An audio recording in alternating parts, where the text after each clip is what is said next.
जय माता जी। आए दोस्तों, प्यारा सा एक माता रानी का भजन लेके आइल बानी। कब जानी मैया कब जानी, तानी हम पर दया कर तू तब जानी, तानी हम पर दया कर तू तब जानी। कब जानी मैया कब जानी, तानी हम पर दया कर तू तब जानी, तानी हम पर दया कर तू तब जानी।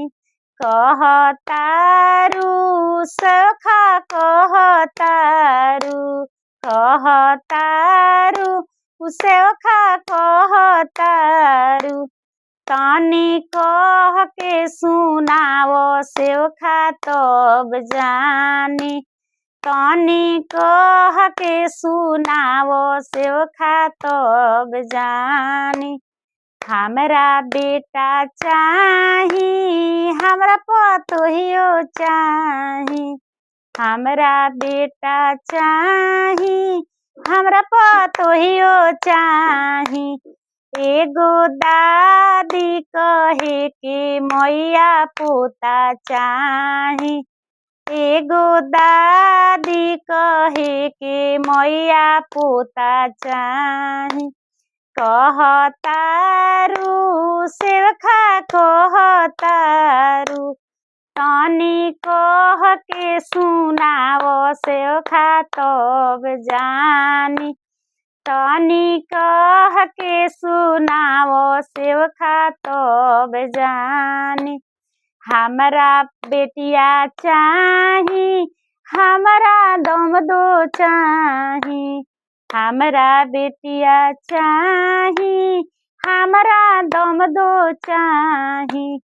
एगो नानी कहे के गुरुजी नाती चाही, एगो नानी कहे के मैया नाती चाही, एगो नानी कहे के मैया नाती चाही।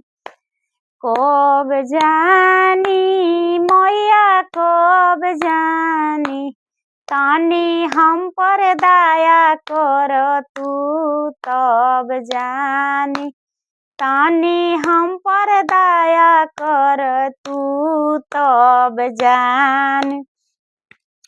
कहतारू सेवखा कहतारू, कहतारू सेवखा कहतारू, तानी कह के सुनाओ सेवखा तब जानी, तानी कह के सुनाओ सेवखा तब जानी। हमरा भाइयो चाही, हमरा भौजाइयो चाही, हमरा भाइयो चाही, हमरा भौजाइयो चाही। एगो फुआ कहे के मैया भतीजा चाही, एगो फुआ कहे के मैया भतीजा चाही।